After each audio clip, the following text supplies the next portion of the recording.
The palace of the galactic throne floated in the darkness of space like a jewel made of glass and light.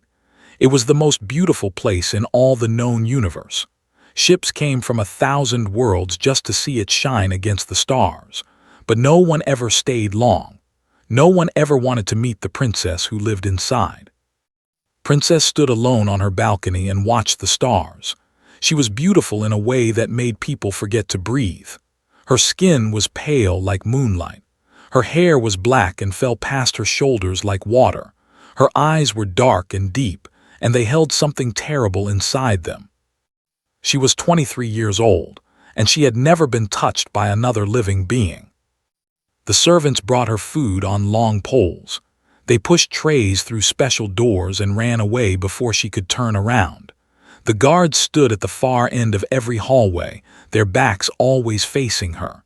Even her own father, the emperor, spoke to her only through screens and speakers. Was not sick. She was not evil. She was cursed with a gift that she had never asked for. When she looked into the eyes of any alien, their mind would break. It had started when she was 5 years old. A nurse had come to check on her, a kind woman from the species with blue skin and gentle hands. The nurse had looked into Little's eyes and smiled. Then she had screamed. She had fallen to the floor and never gotten up again. Her mind was gone, empty like a cup that had been poured out. The doctors came and studied. They did many tests. They found that her eyes sent out a special energy that destroyed the thinking parts of alien brains. It happened in less than a second. There was no cure. There was no way to stop it. The emperor loved his daughter, but he was afraid of her too. He built her a palace of her own. He gave her everything she could want. Books, music, art, gardens with flowers from 100 worlds. But he could never give her what she needed most. He could never give her a friend. As grew older, her reputation spread across the galaxy. Kings and queens from distant empires heard stories about the princess with the killing eyes. Some thought the stories were lies. Some sent their bravest warriors to test her power. None of them ever came back whole. The king sent his strongest general. The general was 7 feet tall with 4 arms and armor made from starship metal. He walked into his throne room with his head held high. He looked at her for 3 seconds. Then he fell down and started crying like a baby. He spent the rest of his life in a hospital drawing pictures with crayons and talking to people who were not there. The emperor sent his most trusted advisor. The advisor wore special glasses that he believed would protect him. The glasses did nothing. When his eyes met his brain stopped working. He forgot how to speak. He forgot how to eat. He forgot his own name. After that, no one sent anyone anymore. Became known across the stars as the Princess of Fear. Some species used her name to scare their children. Be good, mothers would say, or Princess will look at you. It was a cruel joke, but had heard it before. She had heard everything they said about her. Monster weapon curse. She was none of these things. She was just a lonely girl who wanted someone to talk to. On the night that everything changed was reading a book about Earth. Earth was a small planet on the edge of the galaxy. The creatures who lived there were called humans. They were strange beings with soft bodies and short lives. They had only discovered space travel 200 years ago. In the great history of the universe, they were bobbies. But the book said interesting things about humans. It said they were brave. It said they did not give up easily. It said they had something called hope that made them strong even when everything seemed lost. Wondered what hope felt like. A servant's voice came through the speaker on her wall. Your Highness, your father wishes to speak with you. Put down her book. Her father rarely called her this late. Something was wrong. The screen on her wall lit up and she saw her father's face. Emperor was old now, his hair gray and his eyes tired. He had ruled the galactic throne for 40 years. In all that time, he had never been able to hold his own daughter's hand. He said, I have bad news. What is it, father? The Empire is preparing for war. They have been building ships in secret. Their fleet is 3 times the size of ours. felt cold inside. They were a violent species. They conquered worlds and took everything they wanted. If they attacked the galactic throne, millions would die. "What can we do?" she asked. Her father was quiet for a moment. Then he said something that surprised her. "I have sent for a human." Blinked. "A human? Why?" "Because humans are the only species in the galaxy who might be immune to your gift." His heart began to beat faster. Immune? Is that possible? The scientists think so. Human brains are different from all other species. The energy from your eyes might not affect them. We do not know for sure, but we must try. Try what, father? The emperor looked at her with sad eyes. "I am asking you to fight, my daughter. If they attack, you are our greatest weapon, but you cannot fight alone. You need someone to stand beside you, someone to protect you, someone who can look at you without falling." Felt tears in her eyes. "And if this human falls like all the others? Then we will find another way, but we must try." Looked out her window at the stars.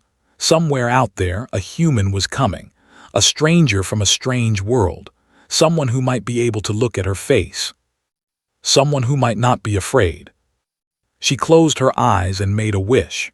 It was a small wish, the kind that lonely people make in the dark. She wished that this human would be different. She wished that for once, just once, someone would see her as more than a monster. She did not know that her wish was about to come true. She did not know that the human coming to meet her would change everything.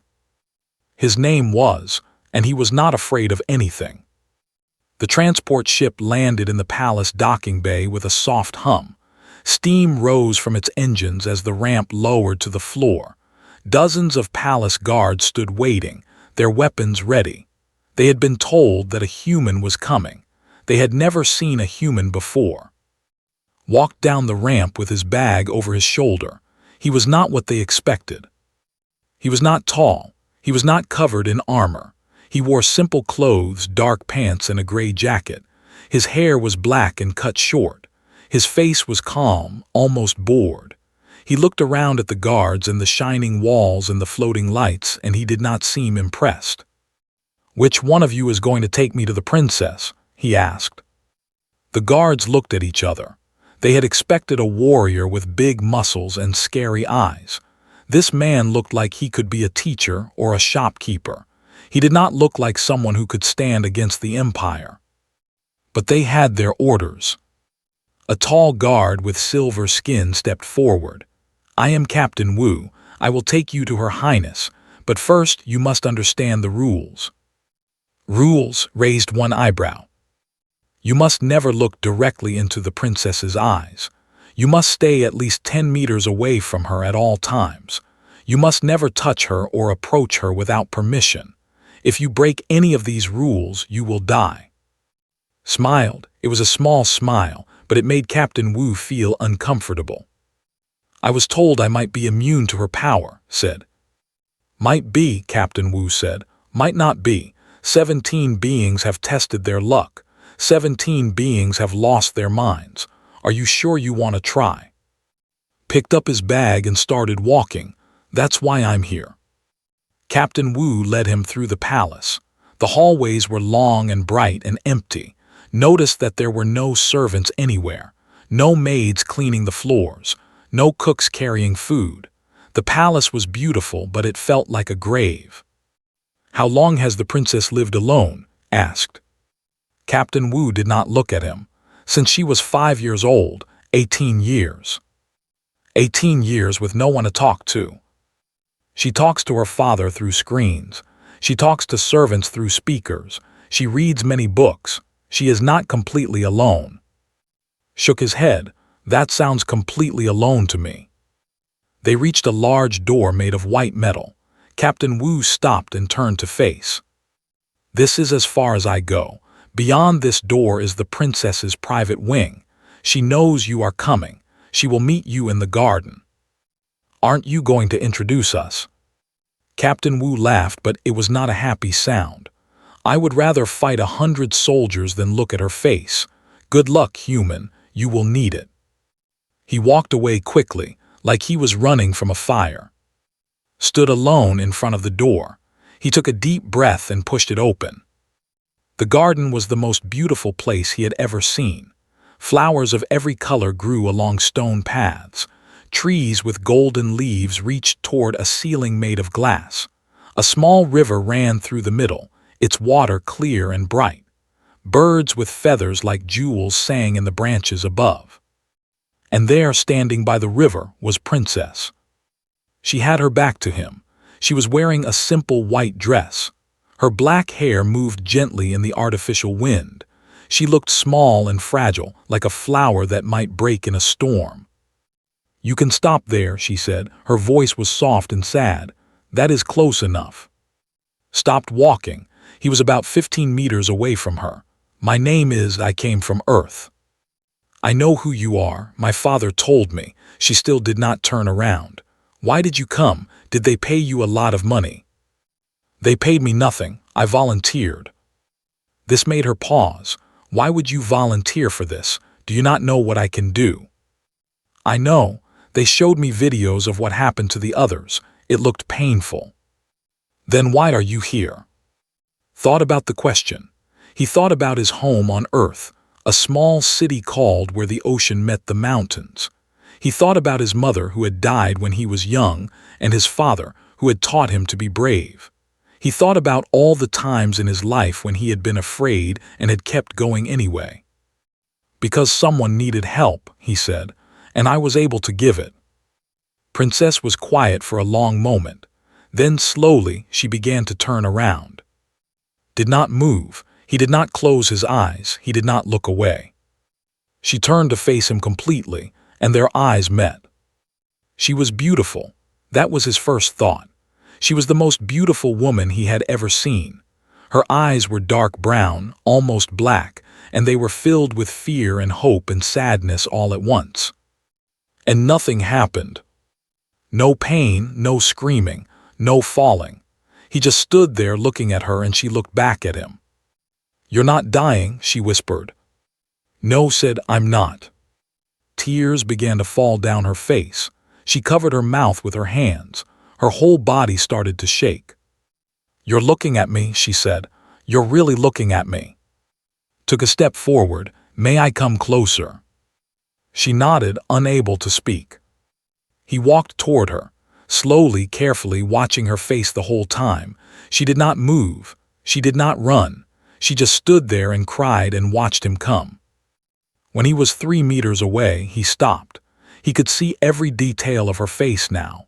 The shape of her lips, the wetness on her cheeks, the way her eyes seemed to glow with something that was not quite human. "Hello, Princess," he said. "It's nice to meet you." She laughed through her tears. It was a broken sound, like glass falling on stone. "Hello, from Earth. You are the first person to look at my face in 18 years. Then everyone else was a fool." She stared at him. "What?" "Your face, it's beautiful. They were fools to miss it." Princess did not know what to say. No one had ever called her beautiful before. No one had ever stood this close to her without fear. She felt like she was dreaming, like she might wake up at any moment and find herself alone again. But was real. He was standing right in front of her, and he was smiling. "Your father asked me to be your guard," he said, "to protect you and fight beside you. But I think maybe you need something more than a guard." "What do I need?" Held out his hand. His palm was open, waiting. "A friend," he said. Princess looked at his hand. She had not touched another living being since she was 5 years old. She had forgotten what it felt like. She had forgotten what it meant. Slowly she reached out. Her fingers touched his. His skin was warm. She gasped.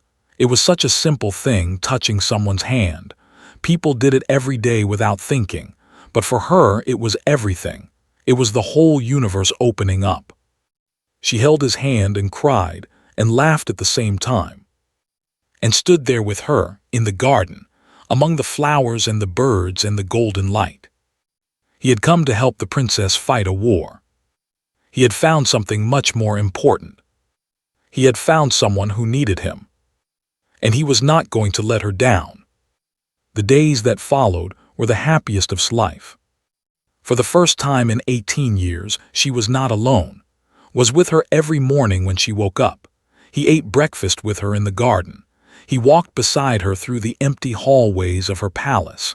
He sat with her in the library and read books while she painted pictures of flowers and stars. She had never known that such simple things could bring so much joy. "Tell me about Earth," she said one afternoon. They were sitting by the river in her garden, their feet in the cool water. "Tell me about your home." Looked up at the glass ceiling at the fake sky that covered his world. "Earth is different from here. The sky changes color. Blue in the day, orange and pink when the sun goes down, black at night. And the stars are not as bright as they are in space, but they are beautiful anyway." "What else?" "There are oceans, huge bodies of water that go on forever. When I was young, my father took me to the beach. I remember the sound of the waves, the smell of the salt, the feeling of sand between my toes." He smiled at the memory. "It was the best day of my life." Tried to imagine it, water that went on forever, sand between her toes. She had never felt sand before. She had never smelled the ocean. Her whole life had been this palace, these walls, this glass ceiling. "Do you miss it?" she asked. "Your home?" "Sometimes, but I am happy here too." "How can you be happy here? This place is like a prison." Looked at her, his eyes were kind. "It is not the place that makes me happy, it is the person I am with." Felt her face grow warm. She looked away, embarrassed. "You say strange things." "I say true things. There is a difference." As the weeks passed, the palace began to change. Had always kept the lights low because there was no one to see them. Now she turned them up. She opened the curtains in rooms that had been dark for years. She brought in new flowers, new paintings, new colors. The servants noticed. They whispered to each other through their speakers. The princess was different. The princess was smiling. The princess was laughing. They had never heard her laugh before. Captain Wu came to check on after 1 month. He found the human in the training room, practicing with a wooden sword.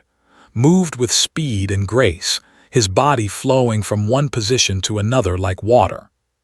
"You are a good fighter," Captain Wu said. Stopped and lowered his sword. "I am good enough." "The Emperor wants a report. He wants to know how the princess is doing."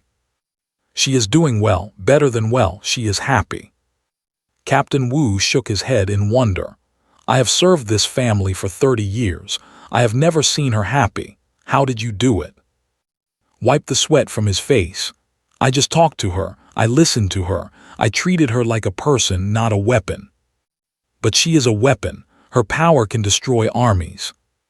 "She is also a woman. A young woman who has been alone her whole life. Her power does not make her less human. It makes her more lonely." Captain Wu was quiet for a moment. Then he nodded slowly. "Perhaps I have been thinking about this wrong. Perhaps we all have." That night, asked a question she had been afraid to ask. They were sitting on her balcony, watching the stars. The real stars, not the fake ones on her ceiling. The universe spread out before them, endless and beautiful. She said softly, "Can I try something?" "What is it?" "I want to look at you, really look at you, not just a glance.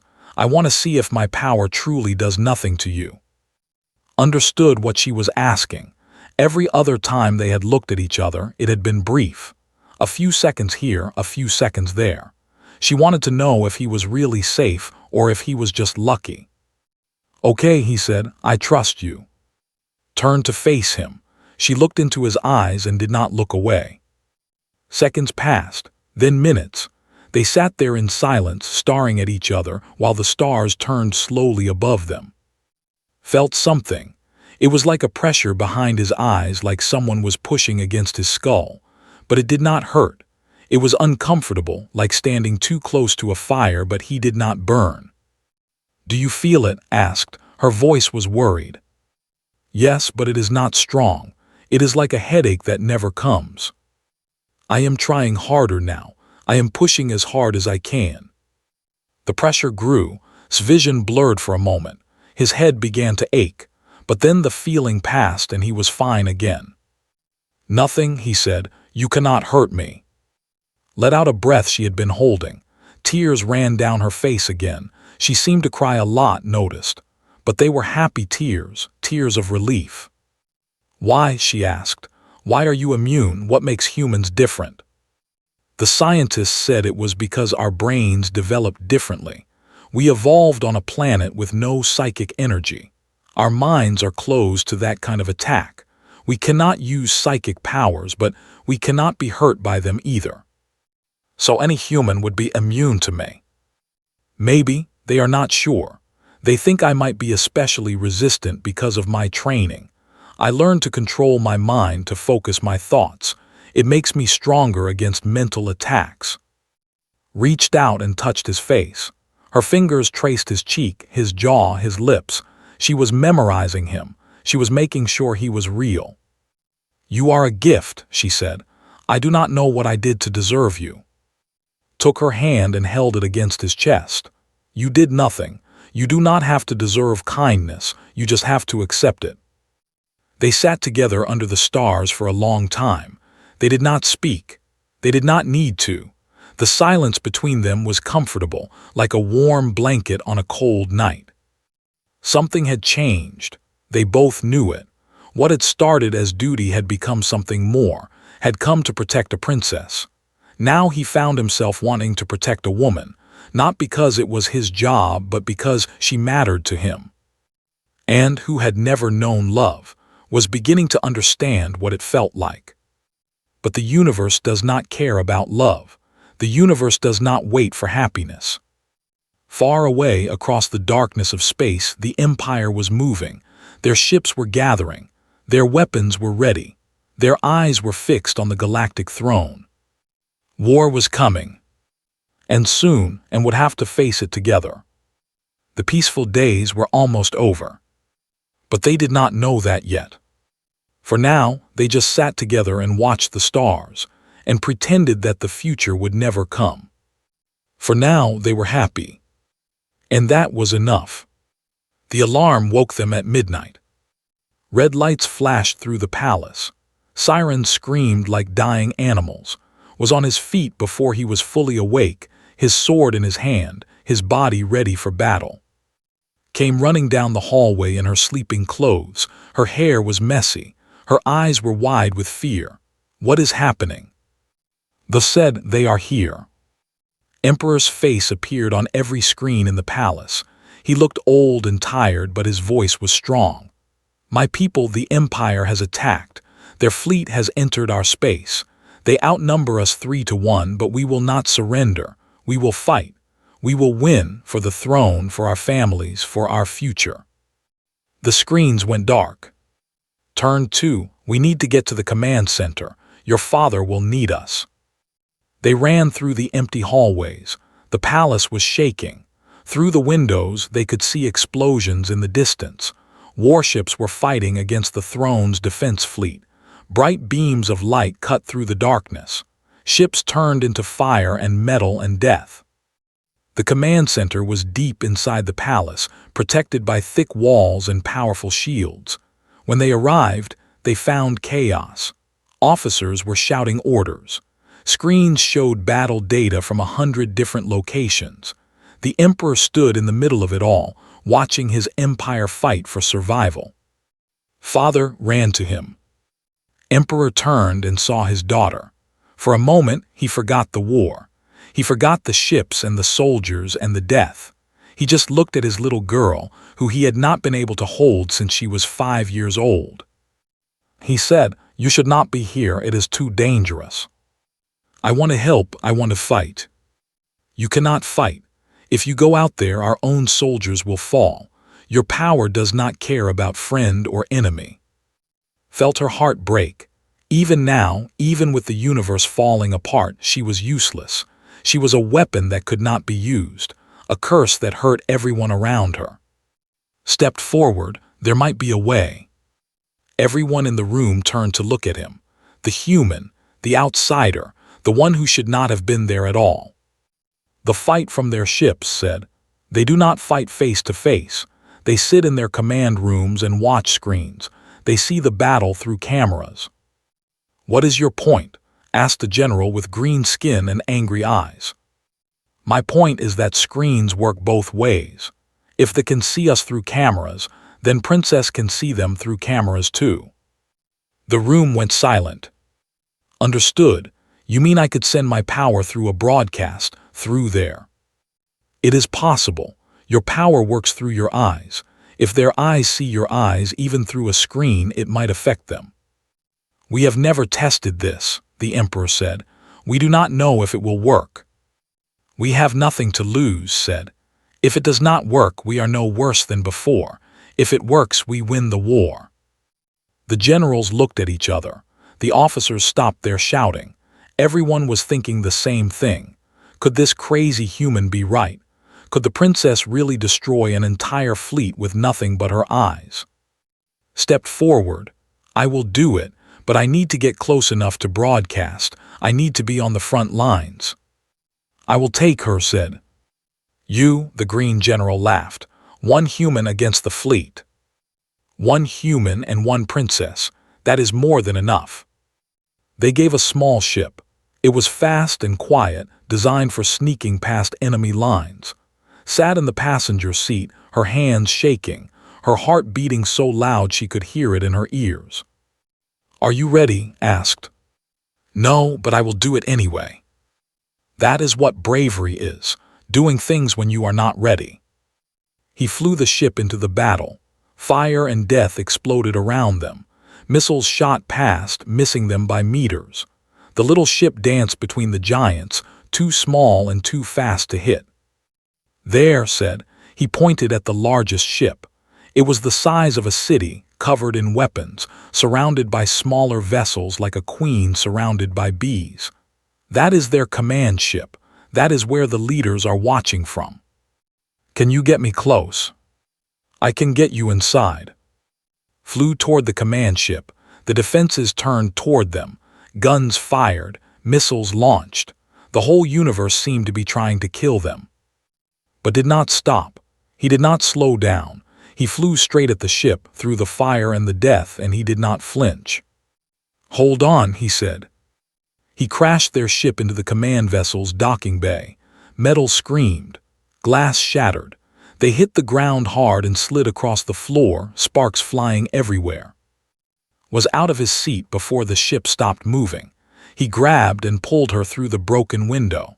They ran into the corridors of the enemy ship. Soldiers came at them. They were big creatures, covered in black armor with 4 arms and red eyes. They screamed and charged with weapons raised. Fought them, he moved like wind through trees, his sword cutting through armor like paper. 1 fell, 2, 5, 10. He was faster than they could believe, stronger than they could imagine. He was just one human, but he fought like an army. Watched him and felt something she had never felt before. Pride, hope, love. They reached the command room. The doors were locked, cut through them with his sword. The metal fell away and they saw the leaders inside. 20 generals sat in their chairs, staring at screens, commanding their fleet. They turned and saw the human and the princess standing in their doorway. Now, said, show them what you can do. Walked forward, the generals reached for their weapons, but she was faster. She looked at the main screen. The screen that was being broadcast to every ship in the fleet. The screen that every soldier was watching. She opened her eyes wide, and she let her power go. The energy shot out of her like a storm. It went through the screen. It went through the cameras. It went into every ship, every room, every eye that was watching. The generals fell first. They screamed and grabbed their heads. Their minds shattered like glass. They collapsed to the floor and did not move. Then the reports started coming in. Every ship was going dark. Every soldier was falling. The whole fleet was dying, not from weapons, but from one woman's eyes. Fell to her knees. The power had drained her. She could barely move, but she was smiling. Did it work? She asked. Looked at the screens. The fleet was floating in space, silent and dead. Not a single ship was moving, not a single weapon was firing. "It worked," he said. "You did it, you saved everyone." He knelt beside her and held her in his arms. She was tired and weak, but she was alive. They were both alive. And the war was over. They had won. The great hall of the Galactic Throne had never been so full. Kings and queens from 100 worlds sat in their chairs. Emperors and presidents watched from their thrones. The most powerful beings in the universe had gathered for one reason: to see the princess who had destroyed an entire fleet with her eyes. 2 months had passed since the battle. The Empire had fallen. Their soldiers had recovered slowly, their minds broken and weak. They were no longer a threat. They would never be a threat again. The universe was safe, and everyone knew who to thank. Princess stood at the front of the hall, dressed in a gown of silver and gold. Her hair was pinned up with jewels. Her face was calm and beautiful, but she was not alone. Stood beside her, wearing the uniform of a royal guard. His sword hung at his side. His eyes watched the crowd with quiet strength. He did not look like much compared to the kings and generals around him. He was just a human, a small, soft, short-lived creature from a tiny planet. But everyone in the room knew what he had done. They knew he had flown into the heart of the enemy fleet. They knew he had fought through an army of soldiers. They knew he had protected the princess when no one else could. The alien kings looked at him with something new in their eyes. It was not pity. It was not amusement. It was respect. Emperor rose from his throne. The room went silent. "Friends and allies," he said, his voice carrying through the great hall. "We have gathered today to celebrate our victory over the Empire. But more than that, we have gathered to honor those who made this victory possible." He turned to his daughter. For the first time in 18 years, he walked toward her. The crowd gasped. They knew what her power could do. They expected him to fall. But he did not fall. Because had learned something new. In the 2 months since the battle, she had practiced. She had worked. She had learned to control her power. She could turn it on and off like a light. She was not a curse anymore. She was a choice. Emperor reached his daughter and took her hands in his. Tears rolled down his face. "My child," he said, "my beautiful daughter, I am so proud of you." "Father's voice broke. She had waited her whole life for this moment. She had dreamed of it every night in her lonely palace. Now it was real. Now she was in her father's arms. They held each other while the universe watched. Then the emperor stepped back and turned to the crowd. "But my daughter did not do this alone. She had help. Help from a species we had ignored. Help from a world we had forgotten. Help from a single man who showed more courage than any army." He looked at. "Come forward, human." Walked to the center of the hall. The kings and queens stared at him. Some of them had sent their best warriors to face the princess. Some of them had lost generals and advisors to her power. And now a simple human had done what they could not. It was impossible. It was embarrassing. It was wonderful. "Of Earth," the emperor said, "you have saved my daughter. You have saved my empire. You have saved the galaxy. What reward can I give you? Name anything and it is yours." Thought for a moment. The crowd waited. They expected him to ask for gold, for land, for power. That was what anyone would ask for. But was not anyone. "I want nothing for myself," he said, "but I have a request for your daughter." The emperor raised his eyebrows. "Go on." Turn 2. The whole universe was watching, but he did not care. He only saw her. He only wanted her to hear what he was about to say. He knelt before her, not because he was afraid, not because it was duty. He knelt because he loved her. "Princess," he said, "I came here to be your guard. I stayed because I could not leave. You are the bravest, kindest, strongest person I have ever met. You spent 18 years alone and you did not become bitter. You did not become cruel. You became good. You became beautiful, not just on the outside, but on the inside." Felt her heart stop. Was this really happening? Was he really saying these words? I am just a human, continued. I come from a small planet, I have no title, I have no wealth, I have nothing to offer except myself. But if you will have me, I will spend the rest of my life beside you. I will protect you. I will fight for you. I will love you until the stars go dark. He looked up at her with hope in his eyes. Will you marry me? The great hall was silent. The kings and queens held their breath. The emperor's mouth fell open. Looked down at the man kneeling before her, the man who had given her everything, the man who had looked at her without fear, the man who had shown her what it meant to be loved. She smiled. Yes, she said, 1,000 times yes. She pulled him to his feet and kissed him. The crowd exploded in cheers. The alien kings, who had trembled at the sound of her name, now applauded for her happiness. The universe celebrated. And in that moment, something changed forever. The stories would spread to every world. They would tell of the princess who could shatter minds with her eyes. They would tell of the human who loved her anyway. They would tell of the small, soft creatures from Earth who feared nothing and loved without limit. Humanity had been ignored for 200 years. They had been called weak. They had been called young.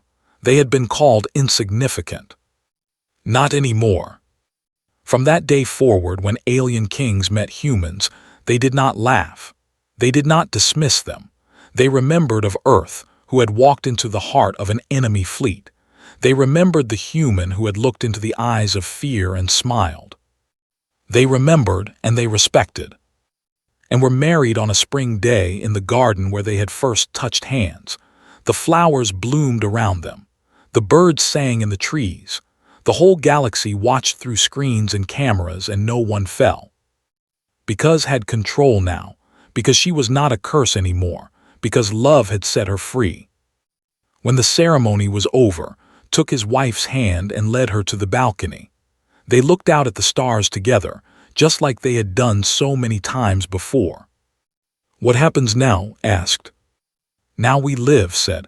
We laugh, we grow old, we have adventures. That sounds wonderful. It will be, I promise. She leaned her head on his shoulder. He put his arm around her. They stood together, the princess and the warrior, looking at the universe they had saved. Behind them, the alien kings whispered about the power of humans. They made plans to send ambassadors to Earth. They talked about alliances and treaties and new beginnings. But N did not care about any of that. They only cared about each other. And as the stars turned slowly above them, they smiled. Because they had found something more valuable than kingdoms. They had found each other. And that was enough. That was everything.